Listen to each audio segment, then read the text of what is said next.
حسبنا الله ونعم الوكيل نعم المولى ونعم النصير أعوذ بالله من الشيطان الرجيم بسم الله الرحمن الرحيم الحمد لله رب العالمين والصلاة والسلام والتحية والإكرام على سيد الأنبياء والمرسلين مولانا أبي القاسم محمد وعلى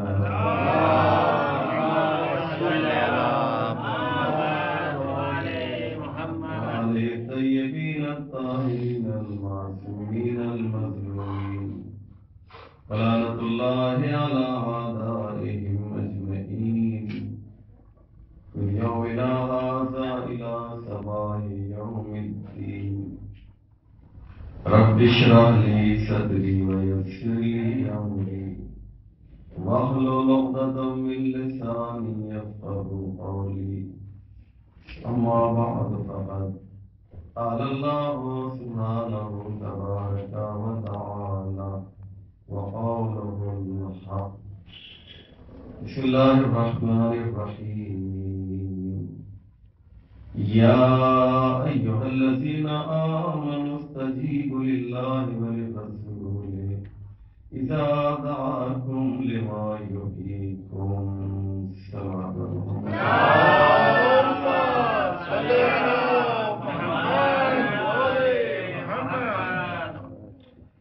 قرآن کریم ہم سب کے لیے مشعل ہدایت ہے. اس کی ایک ایک آیت اپنے وجود میں ایک سمندر سموئے ہوئے ہے. قرآن خود یہ اعلان کر رہا ہے کہ میں متقین کے لیے ہدایت ہوں. قرآن خود یہ اعلان کر رہا ہے کہ میں مومن کے لیے شفا ہوں. سبحان اللہ سبحان اللہ. ہدی للمتقین، قرآن متقین کے لیے ہدایت ہے. وَنُنَزِّلُ مِنَ الْقُرْآنِ مَا هُوَ شِفَاءٌ وَرَحْمَةٌ، قرآن مومن کے لیے شفا اور رحمت ہے. اللہم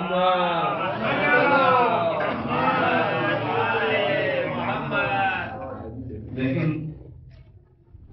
یہ عجیب بات ہے کہ یہیں پر گفتگو ختم نہیں ہوئی، بلکہ ارشاد ہوا کہ وَلَا يَزِيدُ الظَّالِمِينَ إِلَّا خَسَارًا. قرآن ایک ایسی کتاب ہے کہ اگر مومن قریب جائے گا تو شفا ملے گی، ظالم قریب جائے گا تو اسے نقصان ملے گا. یہ عجیب منطق ہے یا نہیں ہے؟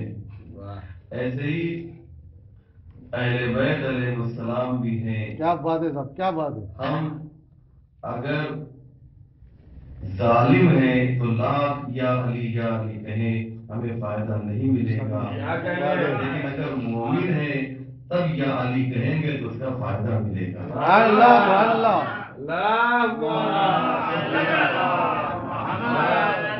اللہ یا علی تو کہنا ہے، نعرہ حیدری. لیکن یہ سمجھ کر کہنا ہے کہ ویسی زبان تیار کر لی جائے، یا وہ آسان زبان میں کہا جائے طہارت قلبی کے ساتھ جب یا علی کہا جائے گا تو وہ یا علی ہمارے لیے فائدہ مند ہے. جو آیت میں نے آپ کے سامنے پیش کی ہے کہ اے ایمان لانے والوں، یا ایھا الذین آمنوا استجیبوا للہ، جب تمہیں اللہ اور رسول پکاریں تو ان کی آواز پر لبیک کہو. استجیبوا للہ وللرسول اذا دعاکم لما یحییکم. کیوں؟ یہ وہ وابستگی ہے جو تمہیں زندگی عطا کرتی ہے. سبحان اللہ.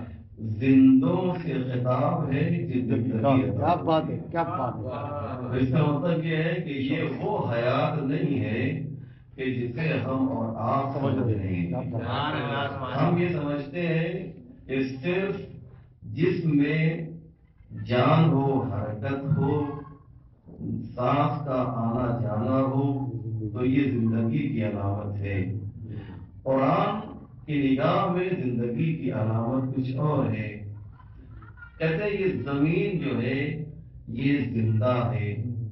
یہ زمین زندہ کب ہوگی کہ جب اس میں سے رشد و نمو پایا جائے، اس میں سے پودے نکلے تو یہ زمین کیا ہے؟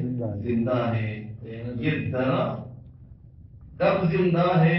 جب وہ پھل دے رہا ہو. توجہ کیجیے گا، جب وہ پھل دے رہا ہو تو وہ زندہ ہے. ہرا بھرا ہے لیکن پھل نہیں آ رہا ہے تو وہ زندہ نہیں کہا جا سکتا ہے. زمین اگر شور ہے، زمین اگر زرخیز نہیں ہے، اس میں سے سبزیاں نہیں نکل رہی ہیں، اس میں سے ہریالیاں نہیں نکل رہی ہیں تو یہ زمین مردہ کہی جاتی ہے.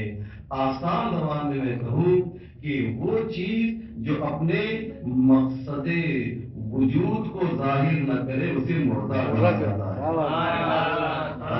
بہت اچھے، بہت جو اچھے. اپنے وجود کے مقصد کو ظاہر نہ کر سکے اسے مردہ کہا جا سکتا ہے. تو انسان بھی دو طرح کے ہوتے ہیں، ایک زندہ ہوتے ہیں، ایک مردہ ہوتے ہیں. کیا بات ہے. آئیے قرآن کی آیت پڑھوں. قرآن کیا کہہ رہا ہے؟ لہم آذان لا یسمعون بہا، ان کے کان ہیں لیکن یہ سنتے نہیں ہیں. لہم اعین لا یبصرون بہا، ان کی آنکھیں ہیں لیکن یہ دیکھتے نہیں ہیں. لہم قلوب لا یفقہون بہا، ان کے پاس دل ہے لیکن سمجھتے نہیں ہیں، سمجھتے نہیں ہیں. تو آپ نے اندازہ لگایا دو طرح کے انسان ہیں.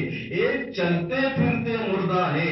ابو لہب جو ہے وہ زندہ تھا، بظاہر زندہ تھا لیکن چونکہ دل مر چکا تھا اس لیے وہ مردہ ہے. تو جو اپنے مقصد وجود پر عمل کر رہا ہے اسے زندہ کہا جاتا ہے.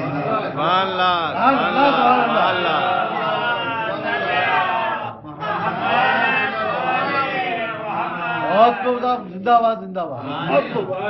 حیات کے مقصد کو اگر پہچان رہے ہیں تو جتنے بھی انبیاء آئے ہیں آدم سے لے کر خاتم تک سب کا مقصد صرف یہی ہے کہ ہمیں اصل زندگی عطا کریں، حیات واقعی عطا کریں. وہ حیات جو ابو لہب کے پاس تھی، وہ زندگی جو ابو لہب کے پاس تھی، اس زندگی کی اہمیت نہیں ہے. ایسی زندگی سے بہتر ہے مر جانا.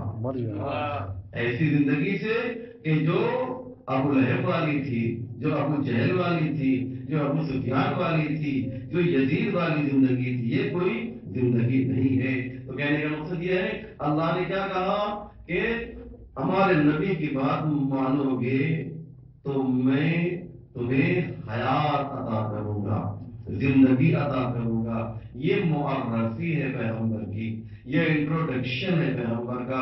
اور اگر آپ مطالعہ کریں قرآن کا تو آپ کو بہت سی جگہوں پر اللہ اپنے نبی کی معرفی کر رہا ہے، اپنے نبی کو پہچانوا رہا ہے.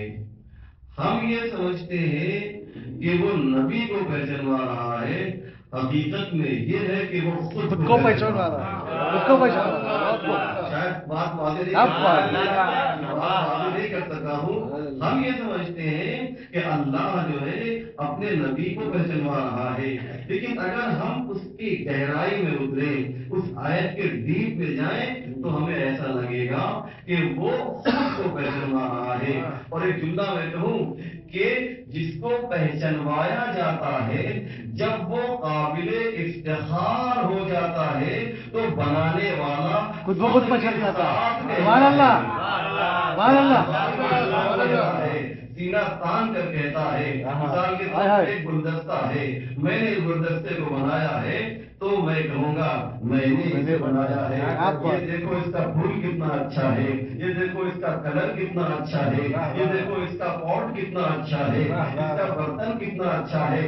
میں اصل میں ظاہری طور پہ تو میں گلدستے کو پہچانوا رہا ہوں، لیکن اپنی صلاحیت کا اعلان کر رہا ہوں، خالقیت کا اعلان کر رہا ہوں۔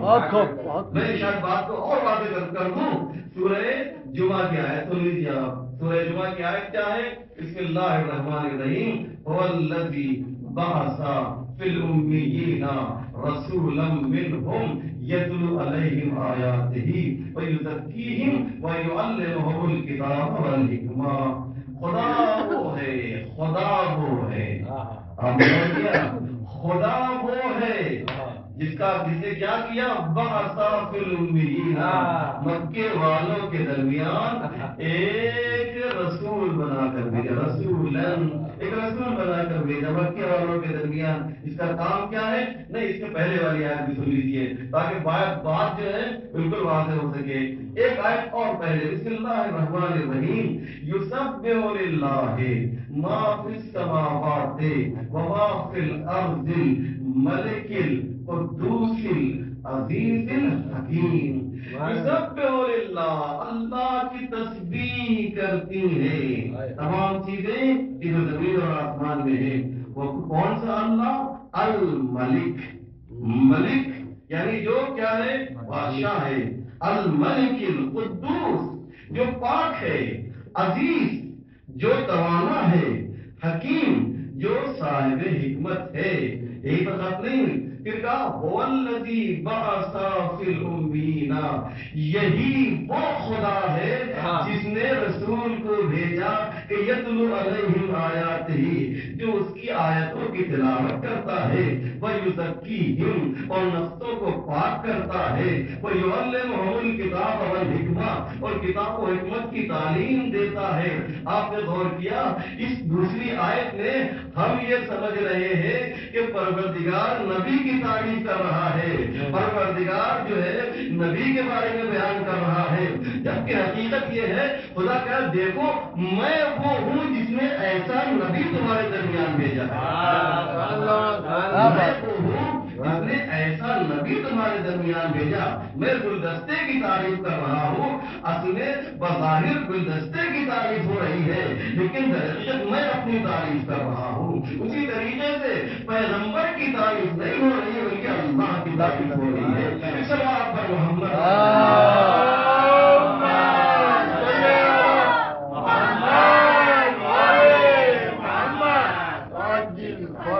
اچھا، اللہ نے 4 صفتیں اپنی بیان کی، بہت توجہ کیجیے گا۔ پہلی والی آیت میں اللہ نے اپنی 4 صفتیں بیان کی، آپ توجہ کیجیے گا، انشاءاللہ لطف آئے گا آپ کو، اور قرآن کو پہچانیے۔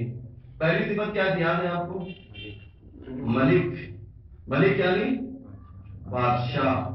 دوسری صفت کیا تھی؟ قدوس یعنی پاک۔ تیسری صفت کیا تھی؟ عزیز، توانا۔ چوتھی کیا ہے؟ حکیم۔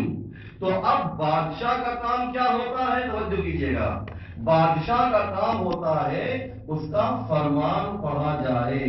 توجہ ہے نا، توجہ ہے۔ بادشاہ کا کام کیا ہوتا ہے؟ اس کا فرمان پڑھا جائے۔ تو اس نے کہا میں نے ایسے نبی کو بھیجا کہ یتلو علیہم آیاتہ، یتلو علیہم آیاتہ، کیونکہ میں بادشاہ ہوں لہذا جو میرا فرمان پڑھنے کے لیے جائے گا وہ میرا نبی ہوگا۔ یتلو علیہم آیاتہ۔ اس کے بعد کیا ہے آپ بتائیے؟ دوسری صفت جو اللہ کی کیا ہے؟ قدوس، اللہ پاک ہے، لہذا جب وہ پاک ہے تو ایسے نبی کو بھیجے گا کہ یزکیہم، جو لوگوں کو پاک کرنے والا، جو لوگوں کو پاک کرنے والا۔ یزکیہم کا مطلب ہوتا ہے نفسوں کو دھونے والا، دلوں کو پاک کرنے والا۔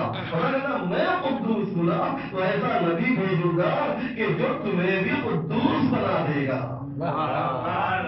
اس کے بعد کیا ہے؟ خدا کیا کہتا ہے کہ تیسری صفت کیا ہے اللہ کی؟ عزیز ہے تو یتلو علیہم آیاتہ، اور وہ حکیم ہے تو یعلمہم الکتاب والحکمہ، ایسے نبی کو بھیج رہا ہے جو حکمت کی تعلیم دے رہا ہے. چلو آپ پر محمد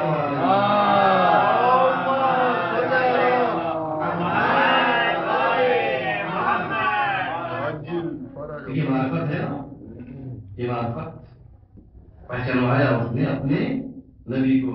اب میں گفتگو کو آہستہ آہستہ جو ہے آگے بڑھا رہا ہوں کہ معرفت کو آپ پہچانیے.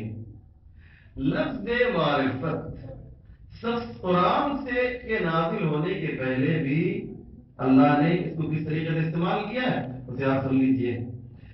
ارشاد ہوتا ہے حدیث قدسی کو جانتے ہیں، 3 طرح کا کلام ہوتا ہے. توجہ کیجیے گا، کلام جانتے ہیں، بزرگ جانتے ہیں، اور چھوٹے بچوں کے لیے عرض کر دوں اور میں بھی بھول نہ جاؤں اس لیے بھی اپنا جو سبق ہے اسے جو ہے آپ تک دہرا دوں. 3 طرح کا کلام ہوتا ہے، ایک حدیث، دوسرا حدیث قدسی اور تیسرا قرآن. حدیث کسے کہتے ہیں کہ الفاظ بھی پیغمبر کے ہوں اور مفہوم بھی پیغمبر کا، اسے حدیث کہا جاتا ہے. حدیث قدسی کسے کہتے ہیں؟ مفہوم تو اللہ کا ہو لیکن الفاظ جو ہے وہ پیغمبر کے ہوں، الفاظ جو ہے وہ پیغمبر کے. قرآن کسے کہتے ہیں؟ مفہوم بھی اللہ کا ہو اور الفاظ بھی اللہ کے ہو. یہ پیغمبر کتنا امانت دار تھا کہ اس نے حدیث کو حدیث رہنے دیا، قرآن کو قرآن رہنے دیا. ورنہ چاہتا تو کہہ سکتا تھا یہ میرا کلام ہے، لیکن نہیں، امین پیغمبر تھا نا، اس لیے اس نے تینوں کو الگ الگ کر کے امت کے درمیان پیش کیا. دیکھو یہ میری حدیث ہے، دیکھو یہ حدیث قدسی ہے، دیکھو یہ قرآن کی آیت ہے. اب آئیے حدیث قدسی میں آپ کے سامنے پیش کروں. ارشاد ہوتا ہے کہ کنت کنزا مخفیہا فأحببت ان اعرف فخلقت الخلق. میں ایک چھپا ہوا خزانہ تھا. کنز یعنی خزانہ، مخفی یعنی چھپا ہوا جو دکھائی نہیں دے رہا تھا. فأحببت ان اعرف، میں نے چاہا، میں نے پسند کیا کہ میں پہچانا جاؤں، تو میں نے خلق کو خلق کیا. میں نے خلق کو خلق کیا. یہ کیا چیز ہوتی ہے؟ کہنے کے چاہیے اللہ کو فخلقت المخلوق، میں نے مخلوق کو خلق کیا. یا ماشاءاللہ ہمارے عربی گرامر سے واقف لوگ بیٹھے ہوئے ہیں، یہ آپ کو بتائیں گے کہ 3 چیزیں ہوتی ہیں. 2 تو مکمل طور سے بیٹھے ہوئے اور ایک جو ہے جی نیم حکیم خضر جان کی مثال. سلام محمد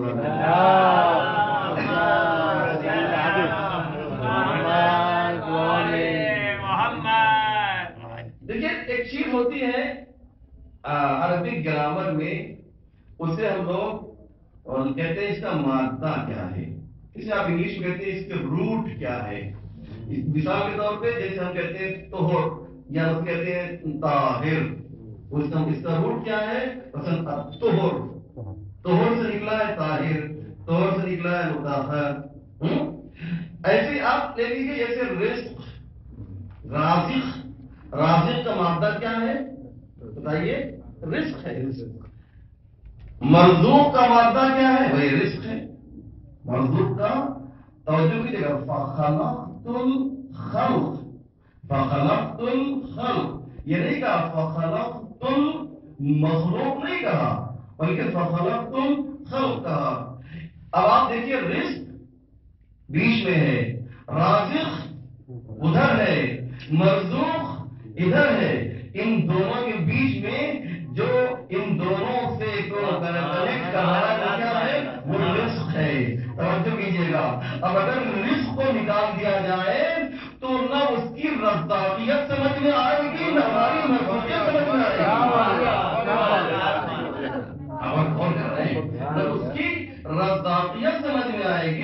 اب کیا کہا اللہ نے حدیث قدسی میں کہ کنت کنزا مخفیہا فاحببت ان اعرف فخلقت الخلق، میں نے خلق کو خلق کیا ہے، میں نے مخلوق کو نہیں کہا، میں نے چاہا کہ میں پہچانا جاؤں تو میں نے خلق کو پیدا کیوں، اس لیے کہ یہ خلق وہ ہے جو مخلوق اور خالق کے درمیان رابطے کا کام کر رہا ہے۔ اگر خلق کو نکال دو گے تو نہ خالق سمجھ میں آئے گا نہ مخلوق سمجھ میں آئے گا۔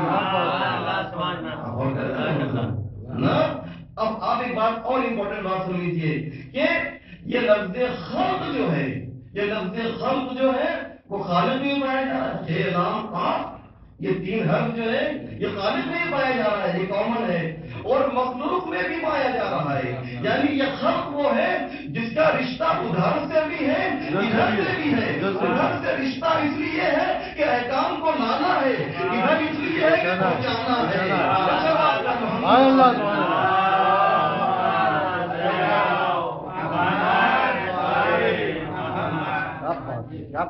لہذا یہ خلق ادھر بھی خلق، خالق میں بھی خلق لفظ پایا جا رہا ہے، مخلوق میں بھی خیر مقام پایا جا رہا ہے۔ کیوں؟ اس لیے کہ یہ وہ ہے کہ ان کا دو جنبہ ہے، دو رخ ہے، دو پہلو ہے۔ ایک پہلو نور والا ہے جو ادھر سے ملا ہوا ہے، ایک پہلو بشر والا ہے جو ادھر سے ملا ہوا ہے۔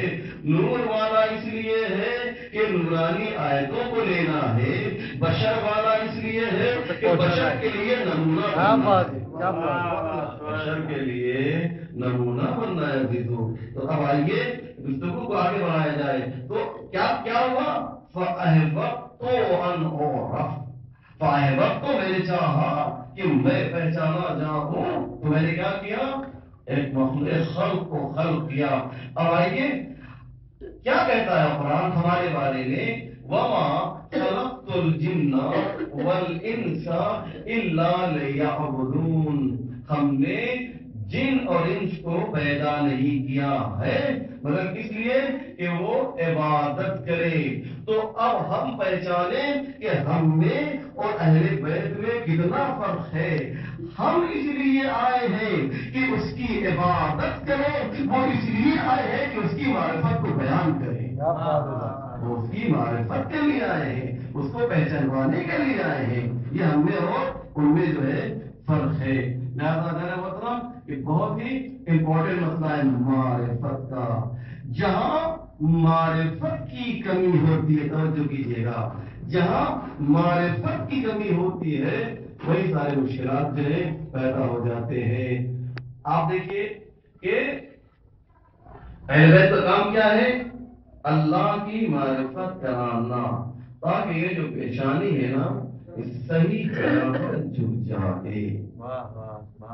جو میں نے بات کہی بہت امپورٹنٹ بات ہے، آپ نے اس طرح توجہ دی ہوگی کہ صحیح جگہ پر پیشانی کو جھکانے کے لیے اہل بیت آئے ہیں۔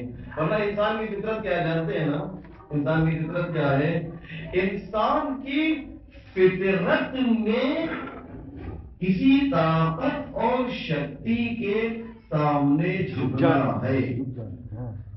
یہ جو ہے یہ فطرت میں، یہ نیچر میں انسان کے کیا ہے؟ موجود ہے کہ وہ کسی نہ کسی طاقت کے سامنے جھک جائے۔ دیکھا دریا بہ رہا ہے، اس کے سامنے جھک گئے۔ درخت نے پھل دیا، اس کے سامنے جھک گئے۔ سورج نے روشنی دی، اس کے سامنے جھک گئے۔ آگ نے گرمی دی، اس کے سامنے جھک گئے۔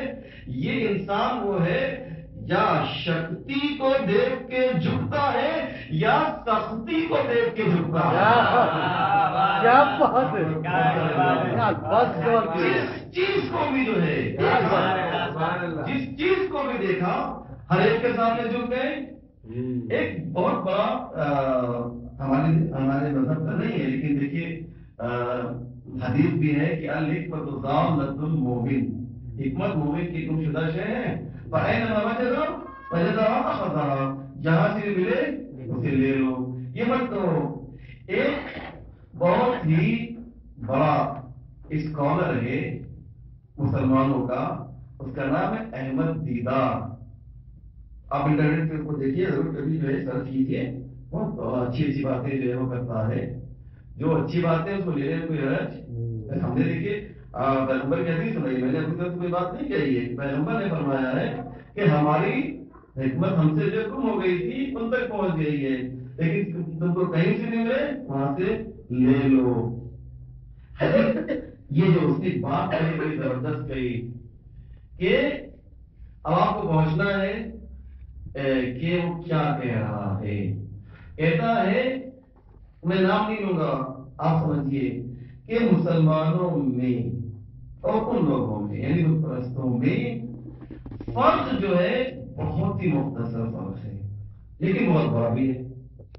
توجہ کیجیے گا, بہت مختصر اور بہت بڑا فرق ہے بت پرستوں میں اور ہم میں. یہ کیا کرتے ہیں, ہر چیز سب میں کیا ہے جھک جاتے ہیں نا. وہ کہتا یہ ہے کہ اسلام کہتا ہے, بلکہ پہلے ان کی بات سن لیجیے, وہ یہ کہتے ہیں کہ ایوری تھنگ از گاڈ. توجہ کیجیے گا, وہ یہ کہتے ہیں کہ ایوری تھنگ از گاڈ, اور اسلام کہتا ہے ایوری تھنگ از گاڈ. اچھا ایوری تھنگ از گاڈ اور گاڈ. گاڈ. وہ یہ کہتے ہیں کہ ایوری تھنگ از گاڈ. میں ترجمہ کر دوں, وہ یہ کہتے ہیں کہ ہر چیز جو ہے خدا ہے. اسلام کہتا ہے ہر چیز خدا کی ہے. کیا بات ہے, ہر چیز خدا کی ہے. ہر چیز جو ہے خدا کی ہے. یہ جو ہے بہت ہی چھوٹا فرق بھی ہے دیکھنے میں, اور بہت بڑا فرق. اچھی بات مجھے لگی, اس لیے ذہن میں رکھیے گا کہ ہم جو ہے اس دنیا میں کس لیے آئے ہیں, اللہ کی صحیح معرفت. اور یہ کون دے گا, یہ اہل بیت علیہ السلام صحیح معرفت جو ہے ہمیں دیں گے. اب یہ گفتگو کو آگے بڑھائیں تاکہ بات مکمل ہو جائے کہ جس چیز کو بھی ہم نے جس چیز کو بھی دیکھا اس کے سامنے کیا ہو گئے, جھک گئے. دریا کو دیکھا, درخت کو دیکھا, سورج کو دیکھا, اور طاقتوں کو دیکھا. اہل بیت کس لیے آئے تھے کہ ہم نے اپنے ہاتھ سے جو ہے پتھر کو تراشا اور پھر اپنے بنائے ہوئے, جملہ سنیے, اہل بیت کس لیے آئے تھے, اپنے بنائے ہوئے پتھر کے سامنے جھک گئے.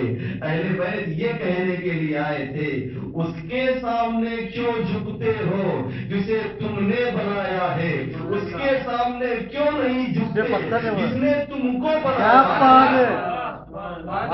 جس نے تم کو بنایا ہے اس کے سامنے کیوں نہیں جھکتے. آپ بات یہ ہے ایک جملے میں جو ہے ہدف مقصد اہل بیت علیہ السلام کا. اور معرفت اگر نہیں ہے نا, معرفت نہیں ہے تو پھر یہ سب کچھ جو ہے تمام چیزیں کیا ہیں وہ بیکار ہے. آئیے میں واقعہ نقل کرتے ہوئے, میں واقعہ بہت کم پڑھتا ہوں, ایک واقعہ بھی کم سے کم پڑھنا ہی چاہیے کیونکہ واقعہ ذہن میں رہ جاتا ہے. دیکھیے یہ واقعہ ہے, اس کو آپ کو برداشت کرنا پڑے گا, یہ اسے جھیلنا پڑے گا, کیونکہ ایک عرفانی چیز ہے. ایسا نہ ہو کہ اوپر سے یہ گزر جائے, اور یہ بہت ہی دقیق واقعہ ہے. پتہ نہیں آپ نے نام سنا ہے نہیں سنا ہے, عالم تشیع کی ایک بہت بڑی عرفانی شخصیت گزری ہے, اس کا نام ہے شمس تبریزی. شمس تبریزی محب علی کے نام سے مشہور ہو گیا تھا.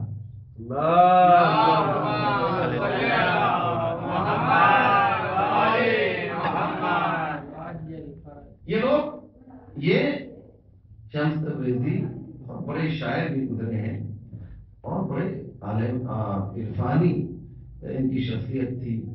آپ کہہ سکتے ہیں جیسے آیت اللہ غیرت وغیرہ اس لیول کے, البتہ وہ عالم دین نہیں تھے. چنانچہ یہ اپنے شاگرد کے ساتھ گزر رہے. میں نے کچھ سمجھنا ہے کہ بہت ہی دقیق بات ہے جو آپ کے سامنے میں پڑھ رہا ہوں. اور انشاءاللہ آپ کو احساس ہوگا کہ میں کیا کہنا چاہتا ہوں جب یہ پوری بات آپ کی خدمت میں پڑھوں گا، اور پوری میری طرف متوجہ رہے گا، ادھر ادھر بالکل نہیں جائیے گا ورنہ یہ واقعہ نکل جائے گا بڑی تیزی کے ساتھ یہ واقعہ چل رہے تھے۔ اب دیکھیے استاد ہو تو ایسا اور شاگرد ہو تو ایسا، دونوں میں کا سفر بڑا طولانی ہے۔ استاد ہم یہ چاہتے ہیں کہ راستے پر آپ مولا علی کے فضائل سناتے رہیے تاکہ آپ کو ذاکر کا ثواب ملے اور ہمیں سامع کا ثواب ملے۔ دیکھا استاد ہو تو ایسا اور شاگرد ہو تو ایسا۔ اب استاد نے جو ہے مولا کائنات کے فضائل کے سمندر اور دریا بہا دیے، چنانچہ سب باتیں ہوتی رہی، اتنے میں ندی آ گئی۔ اب انہیں جانا کہاں ہے؟ ندی کے اس پار جانا ہے۔ چنانچہ عزیزو شاگرد کہتا ہے استاد کیسے جائیں گے ہم لوگ؟ نہ کوئی کشتی ہے نہ کوئی وسیلہ ہے، کیسے اس پار جائیں گے؟ تو کہا گھبراؤ نہیں، کیونکہ یہ بالکل جو ہے وہ علی کے عشق میں ڈوبے ہوئے تھے۔ اب جملہ میں نقل کر دوں، اب آپ سمجھ لیجیے انہوں نے کیا کیا کہا ہوگا اور کس دل سے کہا ہوگا۔ جملہ بتائیے بہت زیادہ امپورٹنٹ نہیں ہے لیکن اس کو سمجھیے تو بہت بڑی بات ہے۔ انہوں نے کہا کہ جس کے دل میں علی کی محبت ہوتی ہے اور گھبراتا نہیں ہے، جس کے دل میں علی کی محبت ہوتی ہے وہاں پہ اس طرح بھی کیفیت نہیں ہوتی ہے۔ چلو جو میں کہہ رہا ہوں ویسے ہی تم کرو۔ ان کا نام کیا تھا؟ شمس بیتی نام تھا ان کا۔ ٹھیک ہے، دریا آگے آگے جو ہے میں چلوں گا، پیچھے پیچھے تم آنا، اور تمہیں ایک وظیفہ بتایا دیتا ہوں، اس وظیفے کو پڑھو اور میرے ساتھ ساتھ ہو۔ کیا پڑھنا ہے؟ کہا تم یا شمس یا شمس یا شمس کہتے ہوئے آؤ۔ شاگرد استاد کا مطیع و فرما بردار، اس نے کہا کہ ٹھیک ہے۔ اب شمس آگے آگے، شاگرد پیچھے پیچھے۔ شاگرد کا نام جانتے کیا تھا؟ مولانا روم۔ مولانا روم بہت جلال الدین رومی بہت بزرگ شاعر گزرے ہیں، بہت زبردست، جیسے علامہ اقبال اردو زبان میں ہے ایسی جلال الدین رومی کی ترکیہ میں قبر بھی ہے اور لوگ جاتے ہیں ان کو فاتحہ پڑھنے کے لیے، زبردست مقبرہ بنا ہوا ہے ان کا۔ تو مولانا روم نے جو ہے دیکھا، کہا ٹھیک ہے یا شمس پڑھتے ہیں اور ماشاءاللہ دونوں پانی کے اوپر قدم رکھتے ہیں اور پانی ان کے لیے پتھر بن جاتا ہے۔ چلتے چلتے کچھ دیر دور چلے تھے یا کچھ دیر گزری تھی کہہ لیجیے آپ، جب درمیان میں پہنچے تو دیکھا کہ یہ جو استاد ہیں یہ بھی کچھ پڑھ رہے ہیں۔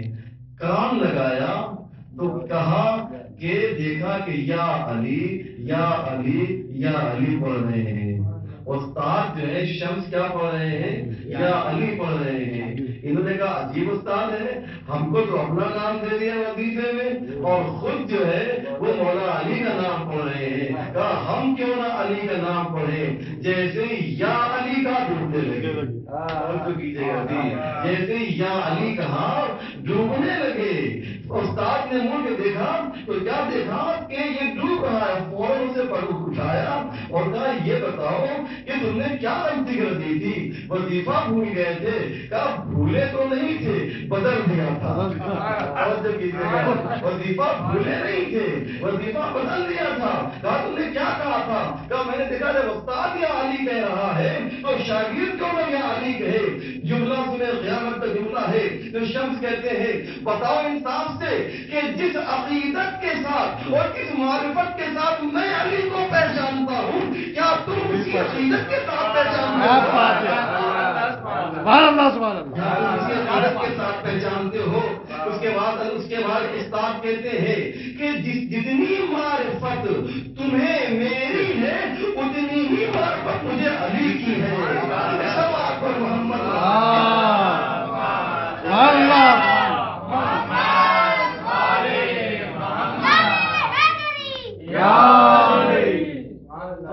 یہ ہے معرفت، اسے معرفت کہتے ہیں، وہ عرفانی واقعہ ہے یہ، اور اس کو آپ یاد رکھیں گے، اسے بولتے ہیں معرفت۔ ہم محبت تو کرتے ہیں لیکن معرفت کے ساتھ نہیں کرتے، یاد رکھیے گا۔ اگر محبت کے ساتھ معرفت بھی ہو جائے تو انسان گناہ نہیں کرے گا، یاد رکھیے گا۔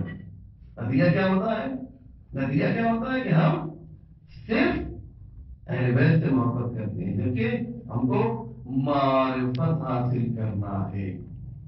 میں نے عباس بھائی کی جو مجلس ہوئی تھی اس میں عرض کیا تھا خطیب اعظم کا وہ جملہ، انہوں نے فرمایا تھا کہ بات یہ ہے کہ ہم محمد و آل محمد سے محبت کرتے ہیں، ان کو جانتے ہیں، اگر پہچانتے ہوتے تو گناہ نہ کرتے، کیونکہ صرف جانتے ہیں، جاننا کافی نہیں ہے، جاننے کے ساتھ ساتھ پہچاننا بھی ضروری ہے۔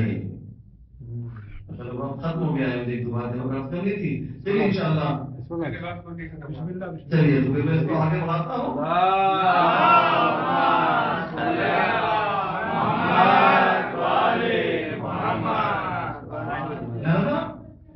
دیکھیے جتنے بھی انبیاء علیہ السلام آئے ہیں انہوں نے اللہ کو پہچانوایا پہلے ہے، محبت بعد میں کروائی ہے۔ جملہ غور کیجیے گا میں کیا کہہ رہا ہوں، کیوں؟ اس لیے کہ جب معرفت پیدا ہوتی ہے تو ہی محبت پیدا ہوتی ہے، اگر معرفت نہیں ہے اور معرفت جتنی بڑھتی جاتی ہے محبت میں اتنا اضافہ ہوتا جاتا ہے، اور جہاں معرفت ہوتی ہے وہیں پر خوف بھی پایا جاتا ہے۔ ذہن میں رکھیے گا اس بات کو، آل محمد، اہل بیت علیہ السلام، انبیاء علیہ السلام، معصومین علیہ السلام، یہ وہ شخصیتیں تھیں کہ یہ اللہ سے ڈرتی تھیں، اس طرح سے ڈرتی تھیں کہ جب مصلح پر یہ شخصیتیں آتی تھیں تو ان کے پاؤں میں لرزہ طاری ہو جاتا تھا، آنکھوں سے آنسو نکلتے تھے، یہ رو رہے ہیں، ڈرپوک تھے اس لیے رو رہے ہیں، بزدل تھے اس لیے رو رہے ہیں، کمزور تھے اس لیے رو رہے ہیں، نہیں، ان کے پاس معرفت تھی اس لیے یہ رویا کرتے تھے۔ ہمارے پاس معرفت نہیں ہے اس لیے ہم نہیں ہوتے۔ ایک مثال میں نے کسی مجلس میں شاید امام مالک کے مجلس میں گئی مجلس میں مثال دی تھی کہ بچہ جو ہے، چھوٹا بچہ، اس کے سامنے اگر 2 سال 2.5 سال کا بچہ ہے، کوئی سانپ آ جائے تو یہ بچہ جو ہے سانپ سے نہیں ڈرے گا، جو بڑا ہے وہ دیکھ کے بھاگ جائے گا، جو باپ ہے وہ بھاگ سکتا ہے، لیکن اگر یہ بچہ سانپ کو دیکھ لے 2-2.5 سال کا بچہ تو بھاگنے کی بات تو بہت دور کی ہے، وہ اسے پکڑ لے گا، پکڑنے کی بات تو بہت دور کی ہے، وہ اسے پکڑ کے منہ میں رکھ لے گا۔ کیوں؟ اس لیے رکھے گا کہ یہ پہلوان ہے، اس لیے رکھے گا کہ یہ شجاع ہے، اس لیے رکھے گا کہ یہ بہادر ہے، نہیں۔ اور ادھر جو ہے وہ جو باپ ہے وہ اس لیے ڈر رہا ہے کہ کمزور ہے، نہیں۔ بات یہ ہے کہ بچے کو معرفت نہیں ہے، بچے کو پہچان نہیں ہے، اس لیے خوف نہیں ہے، اور وہ اس لیے ڈر رہا ہے کہ وہاں پہ معرفت بھی ہے، وہاں پر جو ہے اللہ کی پہچان بھی ہے۔ اب آپ سمجھے کہ خوف کہاں پایا جاتا ہے؟ جہاں معرفت ہوتی ہے وہاں خوف ہے۔ اہل بیت اس لیے اللہ سے ڈرتے تھے کہ اللہ کی معرفت ہے، ہم اس لیے نہیں ڈرتے کہ معرفت نہیں ہے۔ ذہن میں رکھیے گا کہ سب سے امپورٹنٹ مسئلہ یہ ہے کہ اللہ کی جو ہے معرفت حاصل کرنا چاہیے۔ اور آپ دیکھیں واقعات کا سنا ہوا ہے، واقعات کو واقعہ نقل نہیں کر رہا ہوں، صرف اشارہ کرنا چاہتا ہوں کہ بات تقریر سے جو ہے وابستہ متصل ہو جائے کہ آپ کا سینکڑوں بار کا سنا ہوا واقعہ ہے، لیکن دیکھیے کہ جب معرفت ہوتی ہے تو انسان کتنا بلند ہو جاتا ہے۔ سہل ابن حسن خراسانی کا واقعہ جانتے ہیں نا آپ؟ جی، سہل ابن حسن خراسانی آتے ہیں اور چھٹے امام جعفر صادق علیہ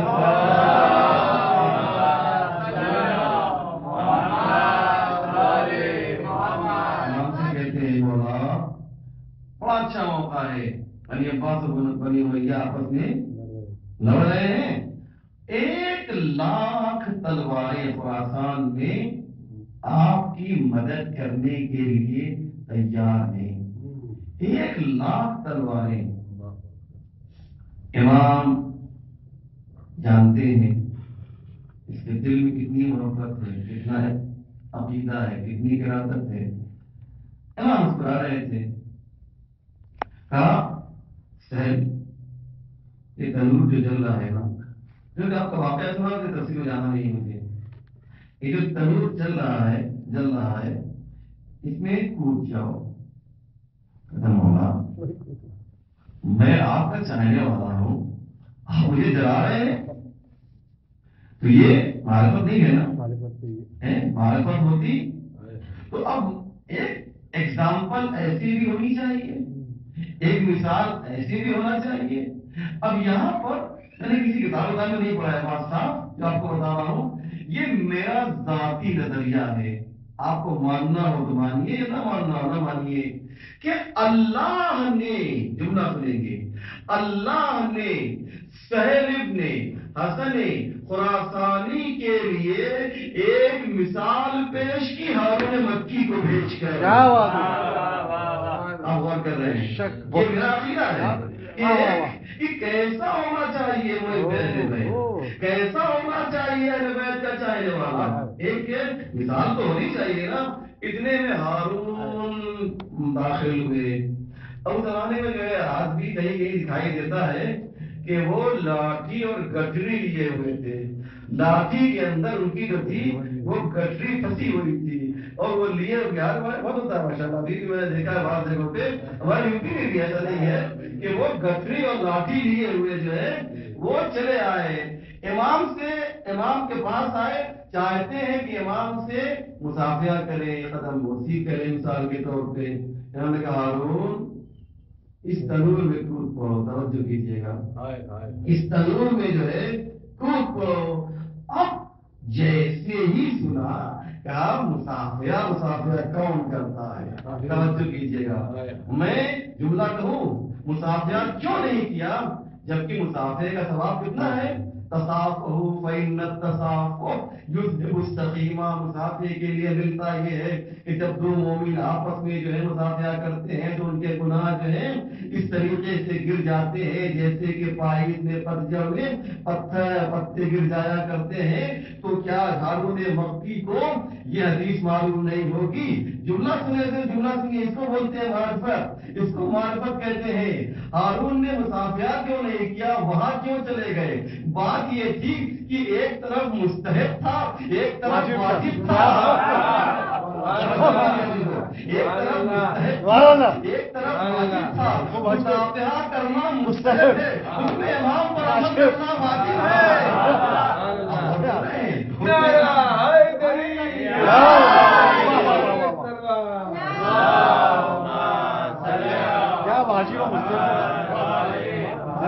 مستحب اور واجب جو ہے آپس میں ٹکرا جائیں تو مستحب کو پیچھے ہٹنا پڑے گا، واجب کو آگے بڑھنا پڑے گا۔ کہا میں مسافیہ نہیں کروں گا، حکم امام ہے نا، اور کہا فوراً کود جاؤ۔ تو اب لاٹھی کو لے کر گٹری کو لے کر جو ہے وہ تنور میں کود پڑے۔ اس کے بعد جو کچھ ہوا سب جانتے ہیں، مجھے واقعہ نقل کرنا نہیں ہے، صرف اشارہ کرنا ہے عزیزو۔ یہ میں گٹری کے، میں لاٹھی کے کود گئے، مجھے کسی روایت میں نہیں ملتا ہے، لیکن اگر میں وہاں پر ہوتا اور میں ہارون مکی سے یہ سوال کرتا کہ حضور اتنا تو آپ کرتے نا کہ لاٹھی کو زمین پہ رکھ دیتے، گٹری کو زمین پہ رکھ دیتے، پھر تنور میں جا کے، تو وہ جواب دیں گے اگر میں اتنا وقت لگاتا تو تھوڑی سی دیر صحیح حکم امام پر عمل کر اتنی تاخیر ہو جاتی، اتنی دیر ہو جاتی، مجھے برداشت نہیں تھا ایک سیکنڈ ہی صحیح حکم امام پر عمل کرنے میں دیر ہو جائے۔ کیا بات ہے آپ نے غور کیا معرفت سمجھے کیا ہے؟ معرفت کیا ہے؟ ایک یہ معرفت ہے جو ہارون مکی کی ہے، ایک سہیل ابن حسن خراسانی کی معرفت ہے جو امام سے کہہ رہا ہے تلوار اٹھائیے، جبکہ اگر معرفت ہوتی تو اسے معلوم ہوتا کہ امام جانتا ہے کہ کب تلوار اٹھانا چاہیے، کب نہیں اٹھانا چاہیے۔ معرفت ہوتی، امام کو مشورہ دے رہا ہے، امام کو مشورہ دے رہا ہے، یہ کیسا چاہنے والا ہے؟ امام جانتا ہے کہ کب جنگ کرنا چاہیے، کب سلو کرنا چاہیے، گھر میں بیٹھنا چاہیے، کب قیام کرنا چاہیے۔ محمد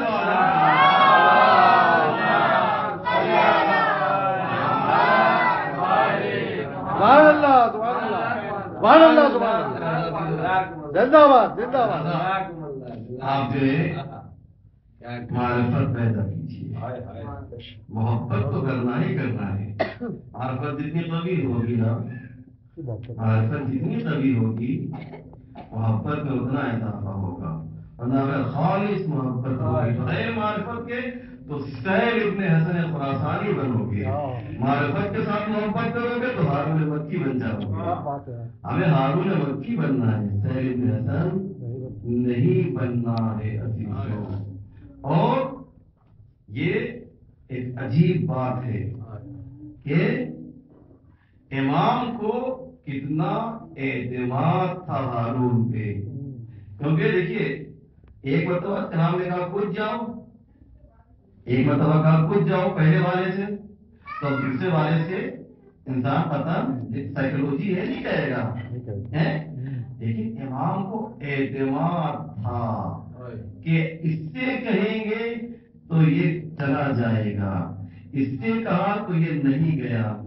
یہ اعتماد اگر ہمارے حساب سے ہم امام کا اعتماد ہم جیسے شیعوں میں پیدا ہو جائے تو ہماری آخرت آباد ہو جائے گی۔ یہ بات جو مجھے کہنی تھی، اور پھر وہ تو آپ نے دیکھا ہی کہ امام نے افتخار کیا ہے ہارون مکی پہ۔ یہ نہیں کہا کہ میں فخر کرتا ہوں، یہ نہیں کہا کہ میں فخر کرتا ہوں، لیکن جو امام نے کہا اس سے آپ سمجھ سکتے ہیں کہ امام نے فخر کیا۔ کیا کہا؟ سنیں گے نا؟ امام نے کہا سہیل تم نے کہا نا کہ 1,00,000 تلواریں جو ہیں وہ آپ کی مدد کرنے کے لیے تیار ہیں، ایسے کتنے چاہنے والے؟ ہارون مکی کی طرف جائے گا، ایسے کتنے چاہنے والے ہیں؟ کیا قیامت کا جملہ کبھی میں سوچتا ہوں کہ اس جملے کو آپ جو ہے اگر آپ غور کریں، سوچیں، تصور کریں، امام کہہ رہے ہیں ایسے کتنے ہیں؟ اب اس کو بار بار میں کہوں اور آپ کو اس میں ایک لذت ہے کہ ایسے کتنے چاہنے والے ہیں؟ بتاؤ سہیل، تو جس پر امام افتخار کریں ایک افتخاری ہے نا، یہ امام کو جو ہے ناز ہے، سینہ تان کے کہہ رہے ہیں یہ میرا چاہنے والا ہے۔ اور میں کبھی عرض کرتا ہے کہ بات آ گئی ہے تو سن لیجیے کہ ایک شخصیت ایسی گزری ہے، ایک شخصیت ایسی گزری ہے، میری جان قربان ہو جائے اس شخصیت کے اوپر۔ اور یہ واقعہ جو میں آپ کے سامنے پیش کرنے جا رہا ہوں، اگر دیر ہو مجھے معاف کیجیے گا، لیکن مجھ سے کہا گیا کہ آپ اور آگے بڑھائیے، اور وہ ہے شخصیت جس پر علی نے فخر کیا ہے، علی نے فخر کیا ہے۔ اتنے ہماری صاحب نے سنی جاتی تو اس کی ڈیپ میں گہرائی میں آپ دیکھ، علی کون ہے جس پہ کعبہ فخر کرتا ہے؟ علی کون ہے جس پہ قرآن فخر کرتا ہے؟ علی کون ہے جس پہ اللہ فخر کرتا ہے؟ علی کون ہے جس پہ رسول اللہ فخر کرتے ہیں؟ اور یہ وہ ذات ہے کہ جس پر خود علی فخر کر رہے ہیں، اور وہ کون ہے؟ وہ مالک اشتر ہے، مالک اشتر۔ میں کبھی سوچتا ہوں تو مجھے بھی سمجھ میں نہیں آتا ہے، پتہ نہیں آپ اس کو سمجھیں گے نہیں سمجھیں گے، اور ایسا کیوں ہوا؟ یہ سب دیکھیے بہت عجیب مرحلہ ہے، میں بہت ڈینجر زون میں آ گیا ہوں اس وقت، لیکن مجھے اللہ مدد کرے کہ میں یہاں سے بخوبی باہر آ سکوں۔ کیوں؟ اس لیے کہ جو بات میں کہنے جا رہا ہوں بہت ہی خطرناک ہے۔ جنگ صفین میں جناب مالک اشتر سپہ سالار لشکر اسلام بنائے گئے، سپہ سالار بنائے گئے، جبکہ جناب امام حسن موجود تھے، امام حسین موجود تھے، حضرت عباس موجود تھے، محمد حنفیہ یہ وہ لوگ ہیں۔ میں ایک مجلس میں عرض کروں گا ان لوگوں کے بارے میں مختصر، ان کی موجودگی میں مالک اشتر کا انتخاب کیا جا رہا ہے۔ میں بہت خطرناک جگہ پہ میں آ گیا ہوں، اب کیوں کیا روایت میں تو ملتا ہے۔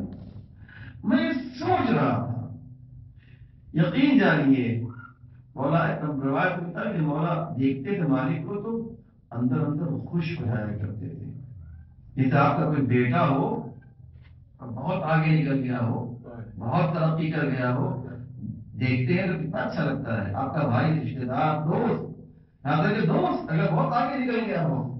علی کی فرحت و مسرت و شادمانی کے سبب کا نام مالک اشتر ہے۔ کیا کہہ دیا میں نے؟ آپ بات دیے علی کو جو خوش کرے۔ اب ایسا کیا سرخا آپ کا پر لگا تھا؟ میں نے مطالعہ کیا، مجھے بہت سی باتیں معلوم ہوئی، لیکن ایک بات سن لیجیے اور یہ واقعہ یاد رکھیے گا۔ جنگ صفین ہو گئی ہے، مالک اشتر کا چرچا ہر طرف ہے۔ جیسی مالک اشتر نے جنگ کی ہے تو معلوم ہے نا، ایسی جنگ کی ہے کہ مولا کائنات سے انہوں نے باقاعدہ مقایسہ بھی کیا کہ آپ نے اتنے کو ہے اتنے کو ہے نا، سسرا نہیں ہونا ہے، یہ تو ایک محبت والا ہوا ہے، آپ نے اتنا کو میں نے اتنا کو مارا، یہ سب چیزیں آپ نے سنی ہوئی ہے نا، تو کتنے عظیم ہوں گے۔ ہر طرف مالک مالک مالک مالک، پورا جو ہے کوفہ مالک اشتر کے نام سے لرز رہا ہے۔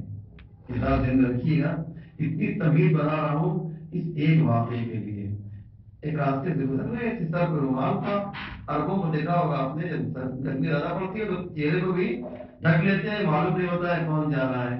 اچھا کچھ شرارتی جوان ہوتے ہی ہیں، ادھر سے گزر رہے تھے گلی سے کہ مالک اشتر کے اوپر ایک جوان نے گندگی پھینک دی، گھر کا کوڑا کچرا پھینک دیا، پڑوسی نے یہ منظر دیکھ لیا، آیا دوڑتا ہوا، کہا تم نے کیا کیا؟ کہا ایسے ایک شیخ جا رہا تھا، ہم نے اس کے اوپر مذاق میں، وہ شیخ نہیں تھا، وہ شاب تھا۔ شاب سمجھتے ہیں؟ شاب یعنی جوان، کہا وہ شیخ نہیں تھا، وہ ہوا کانا شابن، وہ ایک جوان تھا۔ کہا کون تھا وہ؟ کہا مالک اشتر۔ انصاف سے بتائیے سپہ سالار کی اہمیت کیا ہوتی ہے؟ آپ ایک معمولی سے حوالدار کے ساتھ یہ حرکت یہاں کر دیے تو کیا ہوگا؟ معمولی سے جس کے پاس کوئی اسٹار نہ ہو اس کے ساتھ یہ حرکت کر دیے تو کیا ہوگا؟ اب آپ سوچیے کہ سپہ سالار لشکر اسلام ہے، اس کی تو ہوئی حالت خراب۔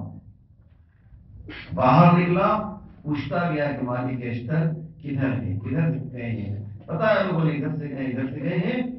معلوم ہوا کہ وہ مسجد میں پہنچے ہوئے ہیں، اور یہ واقعہ ہے قبل الظہر کا۔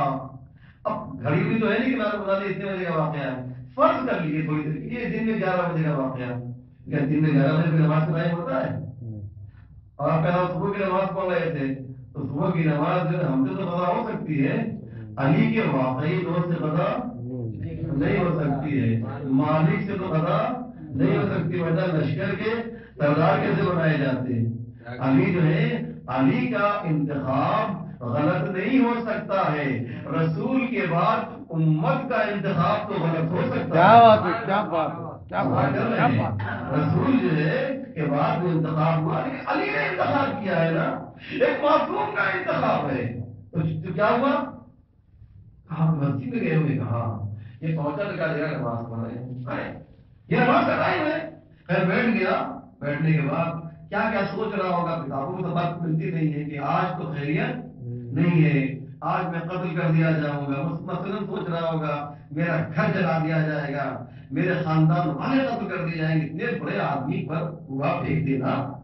آپ اگر یہاں کے جنگل کے پاس کے ساتھ ہی حرکت کر دیے تو کیا ہوگا؟ یہاں کا جنگل انڈیا کا ہے، تصور کیجیے ایک عام پہنچے اس پر، اس میں بہت بڑی بات کہہ دی. کیا کیا سوچ رہا ہوگا.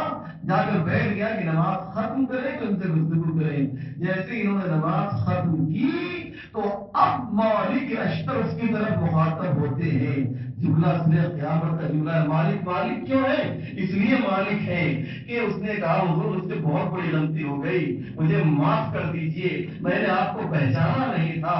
تو اب سنے عزیزو، مالک اشتر کہتے ہیں تم معافی کی بات کرتے ہو، معاف تو ہم نے تمہیں وہی کر دیا تھا.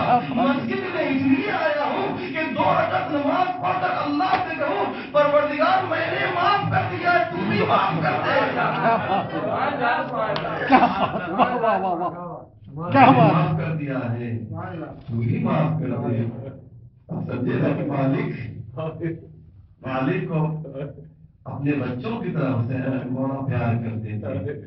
مالک اشتر کو اپنے فرزند کی طرح پیار کرتے. روایت میں حسن اور حسین کی طرح اہمیت کرتے تھے. کتنی عظیم شخصیت ہے مالک کی. اور یہی وہ قوت تھی، یہی وہ طاقت تھی، یہی وہ جذبہ تھا کہ ان کے بیٹے ابراہیم میں پیدا ہوا. ابراہیم ابن مالک اشتر کربلا میں کربلا کے قاتلوں سے جو جناب مختار نے انتقام لیا ہے عزیزو، جناب مختار کی حکمت تھی اور مالک کے بیٹے کی شجاعت تھی. حکمت و شجاعت ملی ہے تب جا کر یہ اتنا بڑا انتقام لیا گیا ہے. اس نے ختم کیا. آج واقعی بہت زیادہ وقت مجھے لے لیا، معذرت چاہتا ہوں آپ سے. کل انشاءاللہ جلدی ختم کر دوں اپنی گفتگو کو. تو یہ ہے عزیزان محترم اہل بیت کے چاہنے والے. جب چاہنے والے ایسے ہیں تو خود اہل بیت کیسے ہوں گی؟ یہ وہ نہیں ہے جو ان کی آغوش میں پلے ہیں، یہ وہ نہیں ہے جو ان کے سلب سے ہیں، یہ وہ نہیں ہے جو ان کی ذریت سے ہیں، بلکہ ان کو دیکھا تو اتنے باکمال ہو گئے. تو سوچئے جو ان کی آغوش میں پلے ہوں گے، حسین کتنا عظیم ہوگا، وہ زینب کتنی عظیم ہوگی، وہ سکینہ کتنی عظیم ہوگی. اس لیے جو آپ سے کہتے تھے نا مجھے وہ گھر اچھا نہیں لگتا جس میں سکینہ نہ ہوگا. سکینہ یعنی سکون کا ذریعہ ہے. اور کیا انداز تھا امام حسین کا کہ جناب سکینہ کو بھی لیا، جناب زینب کو بھی لیا. کیوں؟ جانتے تھے کہ یہ عصمتی آغوش میں پلے ہیں، لہذا میں اپنی شہادت کے ذریعے سے اسلام کو بچاؤں گا، میرے گھر والے میری شہادت کو دنیا والوں تک پہنچائیں گے. اور 28 رجب تو امام نے مدینہ چھوڑا ہے. تو کیسے چھوڑا؟ کیا دردناک منظر رہا ہوگا. ہم اور آپ تو پڑھتے ہیں نا، لیکن تصور نہیں کر سکتے. خدا نہ کرے کسی کو اس کا وطن چھوڑنا پڑے، اور وطن بھی ایسا وطن کی جہاں ماں کی قبر ہے، جہاں پر نانا کی قبر ہے، جہاں پر بھیا کی قبر ہے. مدینہ ایسا وطن کہ جہاں مسجد نبی ہے. حسین کو چھوڑنا پڑ رہا ہے، حسین جا رہے ہیں. آپ کبھی یہ سائیکولوجی پہ آپ نے غور کیا ہے کہ اپنے وطن سے 1 سال کے لیے آپ جب دور جاتے ہیں، 2 سال کے لیے دور جاتے ہیں، تو جب گھر سے نکلتے ہیں نا تو آپ کی آنکھیں نم ہو جاتی ہیں، مڑ مڑ کر شہر کے در و دیوار کو دیکھتے ہیں. حسین آج مدینہ چھوڑ رہے ہیں تو حسین کی کیفیت کیا رہی ہوگی مجھے نہیں معلوم، لیکن اتنا ملتا ہے کہ جب بھیا کی قبر پہ آئے ہے تو خود کو گرا دیا ہے. آواز دی ہے بھائی جان حسین جا رہا ہے. اس کے بعد نانا جو قبر پہ آئے اور آواز کی نانا جان آپ کا نواسا جا رہا ہے. بہت شرمندہ ہے کہ ہم آپ کی قبر پہ نہیں آ سکے گا. لیکن روایت یہ کہتی ہے عزیزو کہ جب حسین ابن علی ماں کی قبر پہ آئے ہیں تو اب بے چین ہو گئے, خود کو ماں کی قبر پہ گرا دیا.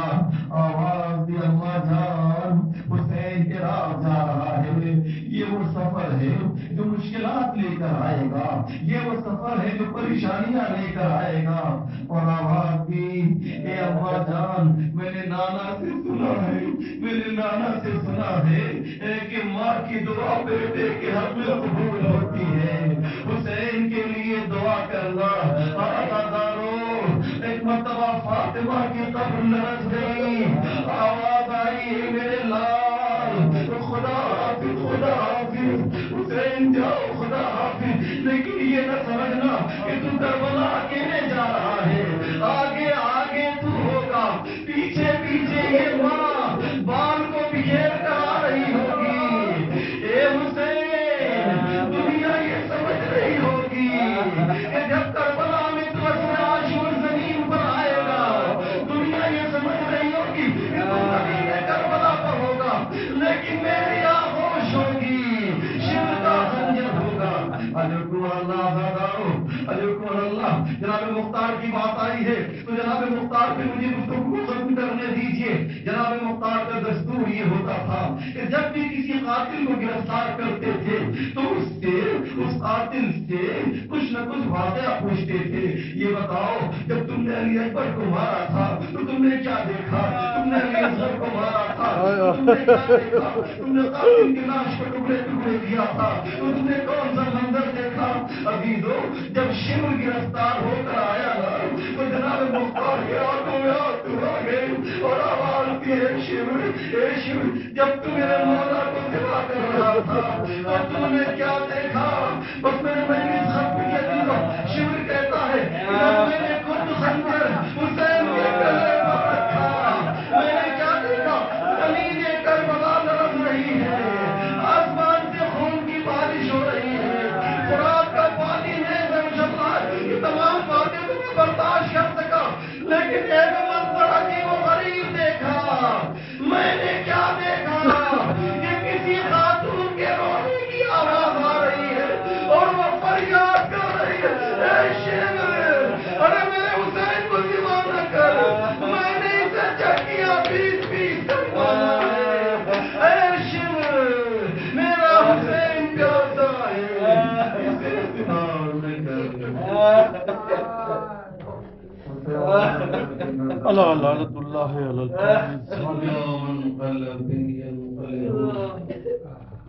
انا للہ و انا الیہ راجعون. بقضائه وتسليما لامره. اللهم بارك محمد وانت المحمود وعلى اله وانت العلى فاطمه وانت فاطر السماوات والارض وبحق الحسن وانت المحسن وبحق الحسين وانت قديم الانسان وبحق الائمه التسعه الطاهرين من ذريه الحسين عليه السلام. خدا دی واسطہ محمد علیہ وسلم ہمارے مختصر مگر اہم اعمال کو قبول آمین. جگہ عنایت فرما. ہمیں جو بیمار ہیں انہیں شفا عنایت فرما. جو اپنی دعاؤں کو لے کر آئے پروردگار اپنی دعاؤں کو مستجاب فرما. پرچم اسلام کو سربلند فرما. پرچم کفر و نفاق کو سرنگو فرما. علماء اعلام مراد اعظام رہبر انقلاب کو طول عمر صحت کامل عنایت فرما. انقلاب اسلامی کی اجازت فرما.